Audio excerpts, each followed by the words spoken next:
Okay, I call the Personnel Committee meeting of the Housing Authority of the County of Monterey to order. Tori, can you please lead us in the Pledge of Allegiance, please? Sure. Thank you. Pledge allegiance to the flag of the United States of America and to the republic for which it stands, one nation, under God, indivisible, with liberty and justice for all. Thank you very much. Roll call, please. Commissioner Ballesteros, Present. Commissioner Goodwin, Present.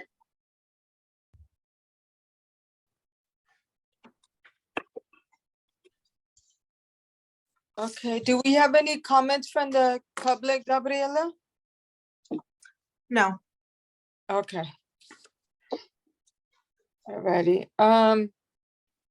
I just wanted to let you know, I'm pretty sure this meeting will not last that long, but I just wanted to let you know I do need to leave at 3:25 because I need to pick up my grandson from school.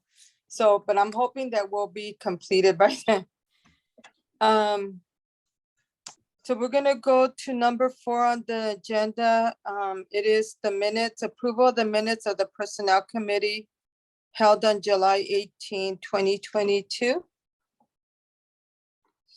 So do I have any questions or any address? No. Okay.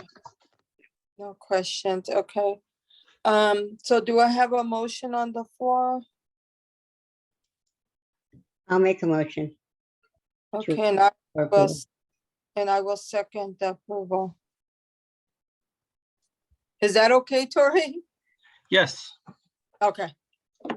Okay, go ahead and do a roll call, please. Commissioner Ballesteros, Yes, Commissioner Goodwin, Yes. motion carries. okay.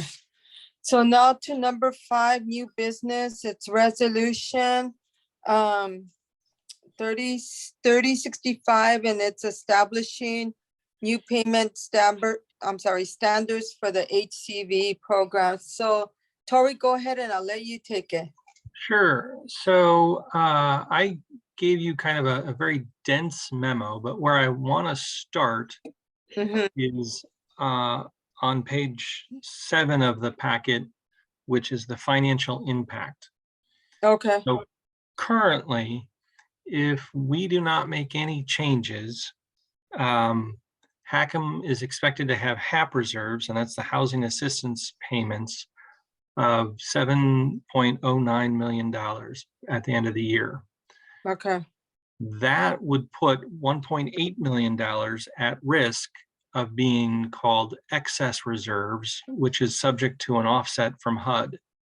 okay, An offset from HUD is really, they just would give us $1.8 million less in the following year. I see.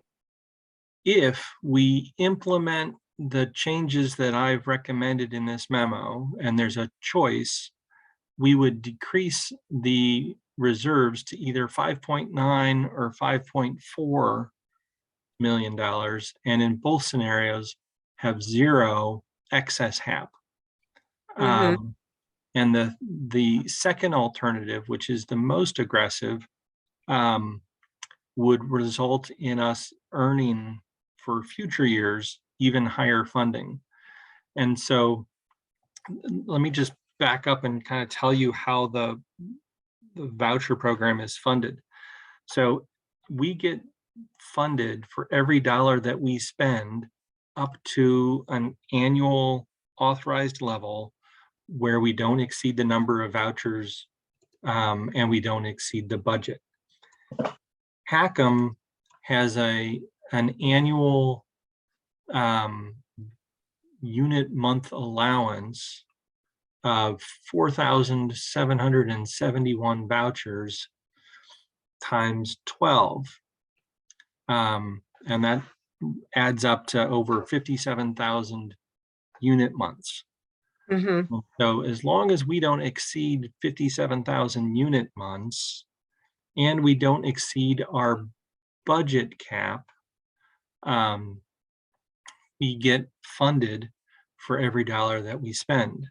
Mhm. And so by raising the payment standard, implementing a mid-year change to help families that are currently paying more than 30% of their rent Mhm. to immediately get the benefits of that increased payment standard, and to allow landlords who had not asked for a rent increase to be able to request a rent increase, we can increase the spending.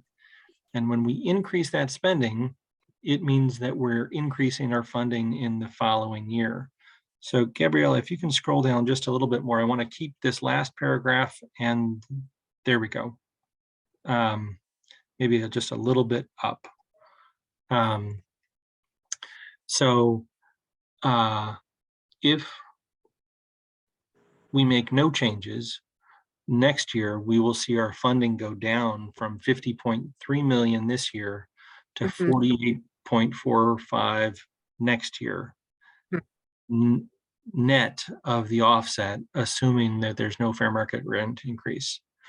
If we go to the higher payment standard and the voucher issuance, which is scenario 2, we would see 51 million spent and no offset. And if we do the most aggressive, where we let the landlords request an increase if they haven't already received one this year, that could increase us to 51.5 million in 2023 and another 2 million in 2024 beyond scenario 2. So this is really kind of a under the hood look at how the voucher program funding works. And then if we can scroll back up, Gabriella, to page 6. But the real impact, just a little bit higher, there we go. The real impact, get to the top of that paragraph. There we go. The real impact is that we would be able to lower the tenant portion, the tenant rent, for 618 households starting September 1st.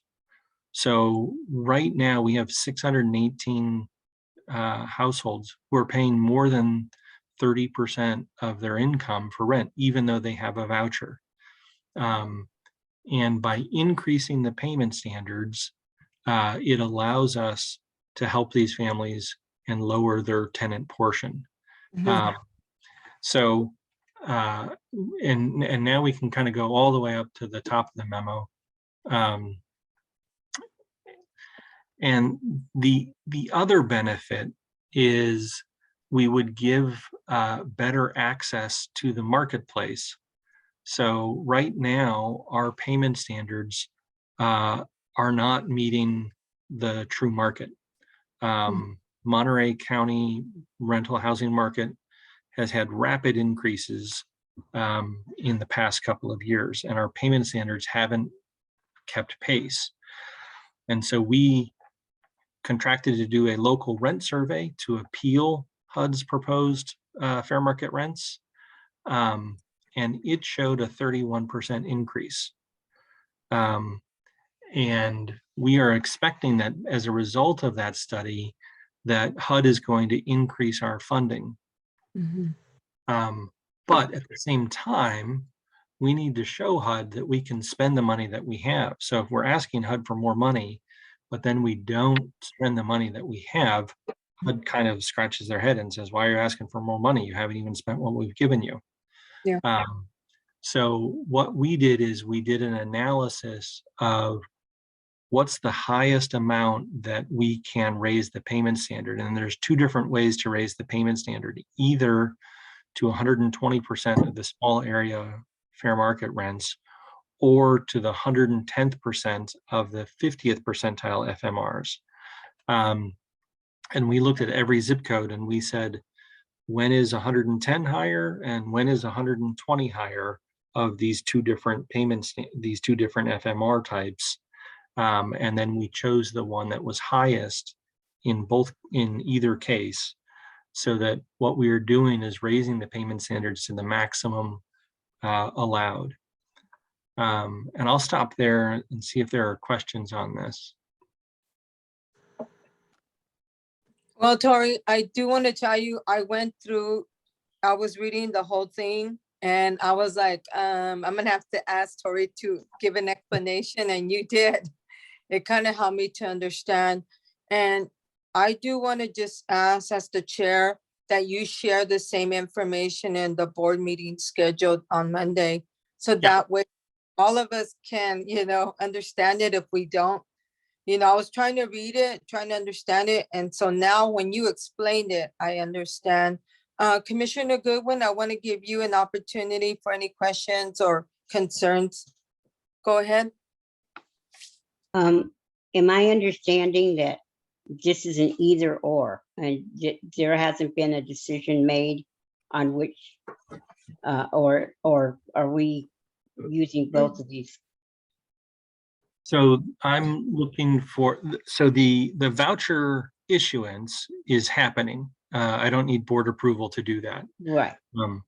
The payment standard increase, I need board authorization to do that. And then the question that I have for the board is, do you want me to implement scenario 2, which implements higher payment standards and the voucher issuance, but is more conservative? Or do you want me to go to scenario 3, which is more aggressive, and in my opinion would result in higher funding? The other benefit of scenario 3 is it gives us a chance to retain high performer status. Right now with scenario 1, and in all likelihood scenario 2, we will not meet the percentages of budget spent to get maximum points for high performer. So what I'm hearing is that in your opinion, scenario 3 would most benefit the Monterey County area. Yes. Yes. Okay, that's kind of what I thought too, because it's really hard to get for people to find somebody that will take vouchers. Yeah, and this will help, and we think it will increase our success rate. Okay, so okay, that's how I was understanding it. I just wanted to know. Okay, thank you. Thank you, Commissioner Goodwin. That was a good question. So I guess all we have to do is that we just move this to the board agenda as new business. Yes. Okay. Okay, go ahead if who wants to make the motion? Commissioner Francie? Okay, I make a motion that we move this agenda item of new business for HCV programs, resolution 3065 to Monday's board meeting on the 20, I think it's the 24th, 25th. Anyway, to the next board meeting. Okay, and I second the motion. Okay. Okay. Do you need to do a roll call? Not really. No? I mean, Okay. Both you've moved it and seconded. Okay. Alrighty. Thank you so much for that. That was really good explanation. So now we're gonna go to number 6 on the agenda, information starting with 6A, the HR report. Yeah, so the big update is that Tamberlin Creighton is no longer with the agency, and I'll be posting tomorrow to start looking for a new HR director. We hired this month James Maynard Cabrera, who some of you may remember had been at Hackham, so he's come back. So we do have somebody there to kind of keep things running in the meantime. I spoke with the recruiter for the CEO position, and she hopes to have us a handful of candidates that are all qualified by the end of the week. And I'll be setting up a meeting with the hiring committee once we get those resumes and information from Simone. So we'll continue to push forward there. And I think that concludes the HR report. Okay, and then the other current open positions, those are still being either advertised or going through the process, Tori? Correct. Okay, all right. And how does the director of finance, how does that position look? I have not seen any great resumes. People that have both a finance background and a housing background. So haven't seen anything great yet. But we're still looking. Okay, thank you for that. Okay, do you have any questions, Commissioner Goodwin? I just have one. The gentleman that was the assistant in the HR department, James, yes. could he be considered a candidate, or is he qualified enough? I don't think I want to discuss that in an open forum. Okay, okay. All right, just curious. Okay, thank you. Okay, so now we'll go to 6B, the housing programs. And Sandy, are you covering this or am I pinch hitting for Maria?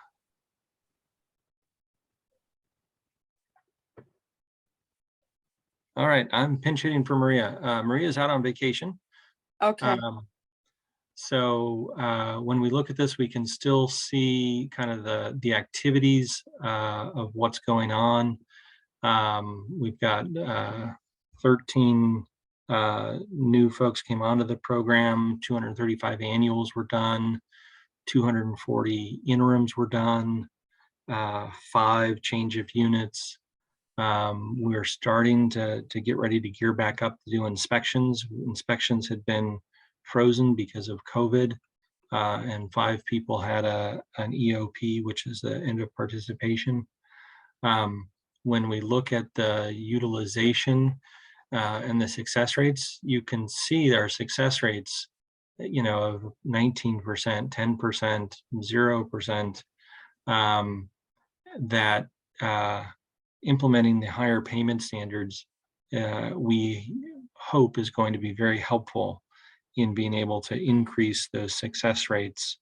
And the voucher issuance will also lead to increased unit utilization. As I discussed before, we're measured both by unit utilization and budget utilization. And I don't know the last time that HACM ever had unit utilization in the 90s, because the program had just shrunk over time. So what we're focused on is budget utilization to get that above 95%. And that, I think, and you can see that if we scroll down, you can see the budget utilization in this chart just a little bit further down. There it is. And that's the budget utilization by month. And what they grade us on is the budget utilization at the end of the year.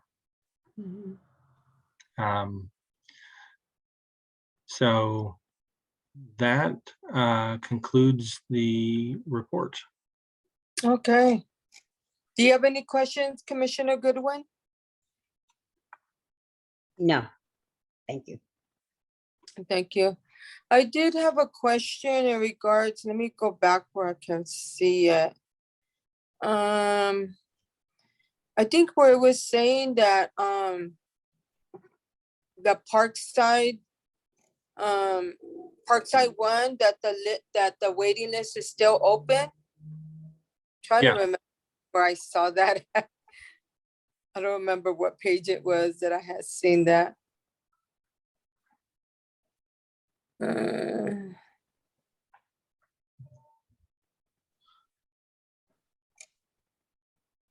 Do you remember where it was at? I remember I thought I had seen it, but, I think it's 14. page oh, 12. there it is. It's on page, well, it's right after page 12. So I'm gonna say it's page 13. And it just says, right in the middle, right above that graph, says the waiting list for one park site is open until further notice. Yes, that's correct. Okay, so they're still taking applications for one park site? Yes. Okay, I just wanted to make sure. Okay, so now we could go, thank you, Tori. So Yep. now go to number 7, commissioner comments, starting with Commissioner Goodwin. We just wanted to thank the staff and Commissioner Ballesteros and Tori for their explanations and for all the hard work that you guys do. Thank you. Thank you, Commissioner Goodwin. I just want to say thank you to all the staff who provided the information. Thank you, Tori and Gabriela, for setting everything up. And, and then Tori for the explanation on that resolution 3065. And unless anybody else doesn't have any questions or concerns, I will adjourn this meeting at 2:51 p.m. Very good. Have a good day. All right, you too. Thank you so much. Thank you. Bye-bye. Bye-bye.